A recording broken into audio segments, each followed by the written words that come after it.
ڕێوڕەسمی دانانی بەردی بناغی چەند پرۆژەیەکی خزمەتگوزاریە لە قەزای سیدەکان.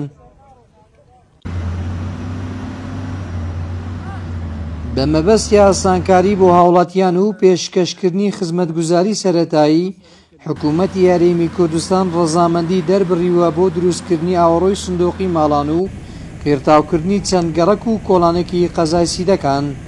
ئەمەش دڵخۆشی دانیشتوانی دەڤەرەکەی لێکەوتۆتەوە و لە ڕێگەی زاریکرمانجی پەیامی خۆیان دەخەنە ڕوو. سنتەری قەزای سیدەکان بە تایبەتی ئەو گەڕەکانێک کە ئێمە دێینە گەڕەکی فەرمانبەرانە و سنتەری سیدەکانە قێر ئەکرێت و ئاوەڕۆی لۆ دروستەکرێت خەرکەکە لە قوڕودی تا دەرباز ئەبیت، خەرکەکە لە بۆنی پیس و لە ئەوەی هاوینان تۆزخۆڕی هاوینان دەرباز ئەبی، زۆر خەرکەکە دڵخۆشە.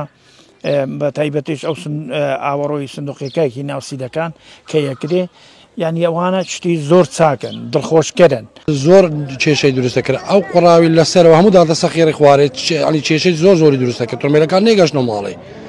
ئێستا زۆر ئەلحەمدولیلا پرۆژەکان زۆر ڕێکوپێکن، هەموو کۆڵانەکان قێرتاو بکرێن، دەستیان خۆش بن. یعنی ئەو پرۆژە زۆر گرنگن لە ڕووی ژینگە و لە ڕووی خاوێنی پاک و خاوێنی کۆڵانەکان و ئەو ئاوەڕۆیە بەڕاستی یعنی بۆنەی زۆر ناخۆشی لێتێ، یعنی زۆر سیمای شاری جوانەکە، سروشتی دەڤەرەکەمان زۆر جوانەکەت. هاوینە بۆنی زۆر بوو، زانش گەلک بۆ شەو مەترسیا بوو کە مندار بکەونێ، یعنی ئەو حساب کە ڕووبارێکی تەواو بۆش بوو. بەس ئێستا ئەلحەمدولیلا مادام ئەوە بکرێتە قەنتەرێکی چاک، دەستخۆشی لە حکوومەتێکن. بەرپرسانی سیدەکانیش بەڵێنی خزمەتگوزاری و ئاوەدانی زیاتر بە هاوڵاتیانی دەڤەرەکە دەدەن. تەواوبوونی ئەم دوو پرۆژەیە خزمەتێکی بەرچاوی هاوڵاتی ناو سەنتەری قەزای سیدەکان دەکات و لە بەرنامە و پلانماندا وەکو سەرۆکاتی شارەوانی سیدەکان هەر شوێنێک هەر گەڕێک کۆڵانێک پێویستی بە خزمەتگوزاری هەبووە، ئێمە دەرخستە پرۆپۆزەڵمان بۆ ئامادە کرد و بەرزمان کردو بۆ ئەوەی لە ئایندەدا هیچ گەرگ و کۆڵان بێ خزمەتگوزاری نەمینە ناو سەنتەری قەزای سیدەکان.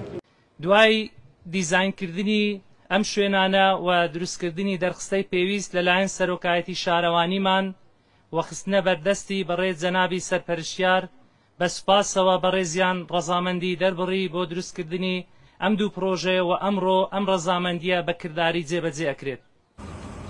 بەپێی ئەو ئامارەی لە قایمقامەتی قەزای سیدەکان بە زاریکرمانجی دراوە، لە ماوەی کابینەی نۆوەمی حکوومەتی هەرێمی کوردستان بە گوژمەی نزیکەی 14 ملیار دینار پرۆژە لە کەرتە جیاوازەکان لە قەزای سیدەکان ئەنجام دراوە و تا ئێستاش بەردەوامیان هەیە. موڕشید برادۆستی، زاریکرمانجی، قەزای سیدەکان.